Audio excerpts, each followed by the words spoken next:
Assalamualaikum warahmatullahi wabarakatuh. Selamat pagi kawan-kawan semuanya. Kembali lagi kita di channel YouTube Ruang Belajar Siswa. Pada kesempatan kali ini saya akan membagikan materi PPKN kelas 10 mengenai ketentuan-ketentuan di dalam Undang-Undang Dasar Negara Republik Indonesia tahun 1945. Mari kita simak bersama-sama materi berikut ini. Menurut kalian, apakah warga negara Indonesia sama dengan penduduk Indonesia?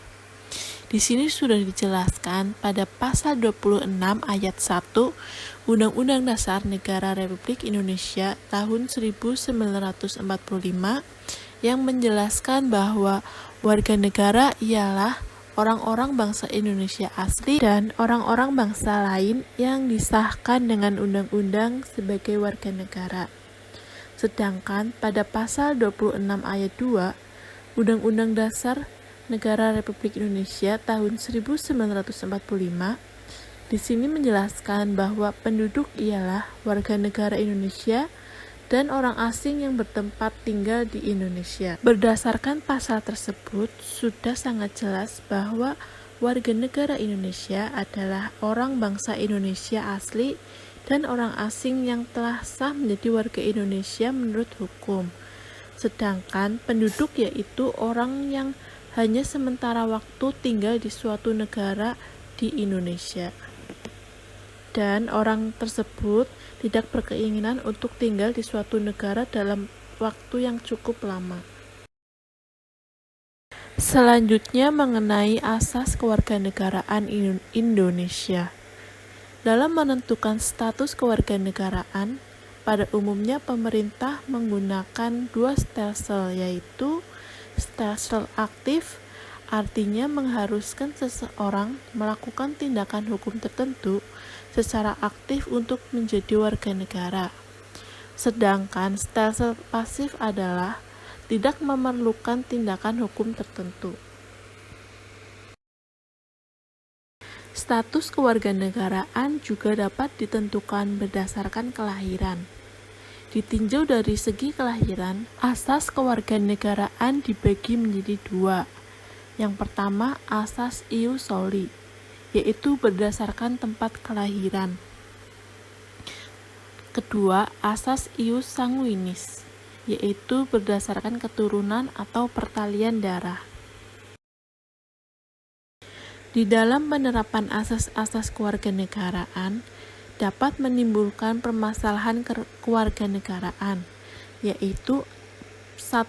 Apatrid, orang yang tidak memiliki kewarganegaraan.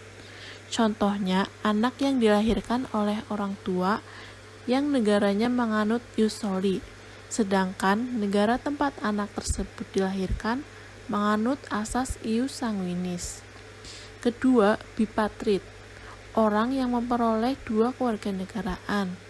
Contohnya, seorang anak yang dilahirkan oleh orang tua yang negaranya menganut asas ius sanguinis, sedangkan negara tempat anak tersebut dilahirkan menganut asas ius soli. Yang kedua, mengenai cara memperoleh kewarganegaraan Indonesia. Jadi, seorang warga negara asing dapat menjadi warga negara Indonesia melalui berbagai cara. Yang pertama, status kewarganegaraan Indonesia dapat diperoleh melalui kelahiran. Jadi, apabila salah satu maupun kedua orang tua berstatus warga negara Indonesia. Selanjutnya, pernyataan memilih.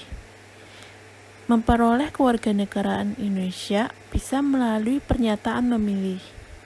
Pernyataan memilih tersebut tertuang di dalam pasal 6 ayat 1, ayat 2, dan ayat 3 di dalam Undang-Undang Nomor 12 Tahun 2006. Ketiga, melalui naturalisasi. Artinya bahwa pemerolehan kewarganegaraan bagi penduduk asing. Proses naturalisasi ini dibagi menjadi dua, yaitu naturalisasi biasa dan naturalisasi istimewa. Naturalisasi istimewa diberikan kepada orang asing yang telah berjasa kepada negara Republik Indonesia atau dengan alasan kepentingan negara, dan setelah memperoleh pertimbangan dari DPR Indonesia. Yang keempat, ada pengangkatan atau adopsi. Cara lain untuk memperoleh kewarganegaraan Indonesia yaitu dapat melalui pengangkatan atau adopsi. Adopsi ini sebaiknya dilaksanakan sebelum anak berusia 5 tahun.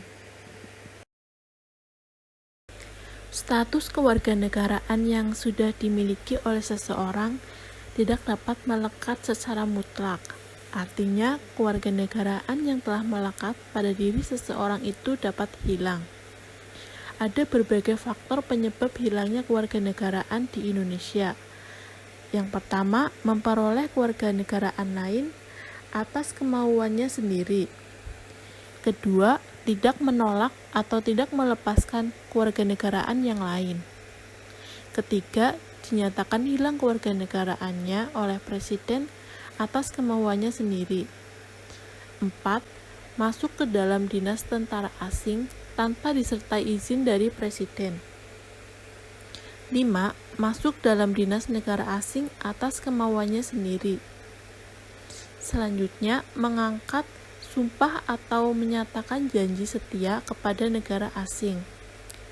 Terakhir, turut serta di dalam pemilihan sesuatu yang bersifat ketatanegaraan untuk suatu negara asing. Demikian materi mengenai ketentuan tentang warga negara dan penduduk Indonesia. Untuk materi lainnya, kalian bisa tunggu saja di video-video selanjutnya. Jangan lupa untuk like, comment, and subscribe agar channel ini dapat berkembang. Terima kasih.